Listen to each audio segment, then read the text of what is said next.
এই প্রচণ্ড ঠান্ডায় কম্বলের ভেতরে যখন দুপুরবেলা ঘুমোই, তারপরে বিকেলবেলা উঠে ধরাচুরো পড়ে কার বলো তো আর বেড়াতে ইচ্ছা করে। কিন্তু আমার মেয়ের কথা শুনবে না, সে তো আবদার করে বসলো তার সাথে একটু বেরোতে হবে। আমি ভয় করব না, ভয় করব না, এই করতে করতে আমরা চলে এলাম আমাদের প্রাণের শহর চুঁচুড়ার ঘড়ির মোড়। আর ওখানে এসে একেবারে ক্যামেরা বের করিনি, তার কারণ হাত বের করা যাবে না এই ঠান্ডায়। আর মাত্র ঘন্টাখানেক কি ঘন্টা দেড়েক বাইরে ছিলাম। তো কোথায় কোথায় গিয়েছিলাম জানবে? ছোটোখাটো জায়গা গিয়েছিলাম দরকারি জিনিস কিনতে। আর এখানে কোকো এমন করছে যেন মনে হচ্ছে আমরা কতদিন বাদে বোধহয় বাড়ি ফিরেছি।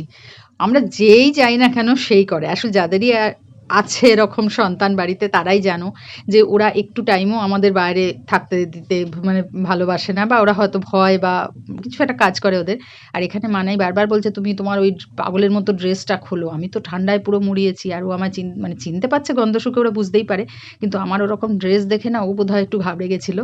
যাই হোক, এখন খানিকক্ষণ আদর টাদর করার পর অনেকটা নর্মাল হলো। আর এবার মানায় পালা, মানাইকে শুকলো টুকলো যে কোথায় গেছিল না গেছিল, ব্যাস তারপরেই ও ওর সিটে বসে পড়লো। ও জানে যে আমরা বাইরে গেছি মানেই ওর জন্য কিছু না কিছু খাবার আনা হবে। তো সেই ওর জন্য আনা হয়েছিল। মানাই অবশ্যই, আমি ভুলে গেলেও মানাই ভোলে না কোনো সময়।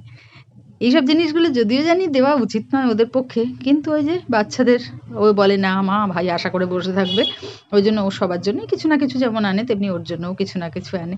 আর এদিকে সবাইকে দেওয়া হয়ে গেছে, আর আমার হয়ে গেছে খুব একটা অ্যাসিডিটি হয়েছে, ভীষণ শরীর খারাপ লাগছে, তাই আমি বললাম আমি এখন কিছুই খাবো না। আর আমার এক বন্ধু বেশ কিছুদিন ধরে বলছে যে জেঠিমাকে অনেক দিন তোর ভিডিও দেখতে পাই না। ওই জন্য মাকে বললাম যে মা তোমাকে একটু ভিডিও করি। আসলে সেইভাবে তো ভিডিও এখন আর করা হয় না, আমার সময়ও পাই না, আবার যেগুলো করি সেগুলো এডিট করা হয় না। আর আজকে মানাই আমাকে নিয়ে গিয়েছিল মেনলি শীতের কিছু জামা কাপড় কেনার জন্য। আমি সেটা জানতাম না, ও গিয়ে ওখানে গিয়ে তারপরে আমাকে জানালো।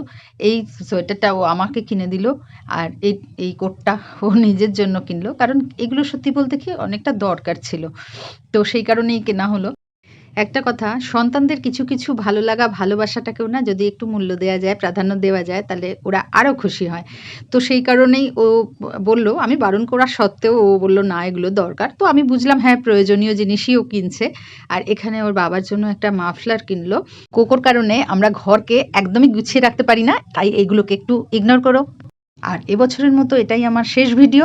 আর নতুন বছর তোমাদের খুব ভালো কাটুক এই কামনা করি।